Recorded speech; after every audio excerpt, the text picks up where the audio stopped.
CM Jagan పై మంత్రి అచ్చెన్నాయుడు ఘాటు వ్యాఖ్యలు. ఏపీలో అధికార టీడీపీ ప్రతిపక్ష వైసీపీ నేతల మధ్య మాటల యుద్ధం జరుగుతుంది. కూటమి ప్రభుత్వం అధికారంలోకి వచ్చిన నాటి నుంచి వైసీపీ నేతలపై దాడులు, హత్యలు జరుగుతున్నాయని, రాష్ట్రంలో శాంతి భద్రతల పరిస్థితి ఘోరంగా తయారైనట్లుగా వైసీపీ నేతలు విమర్శలు చేస్తున్నారు.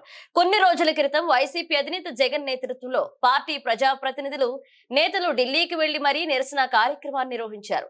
ఇక రాష్ట్రంలో రాష్ట్రపతి పాలన విధించాలంటూ డిమాండ్ చేశారు.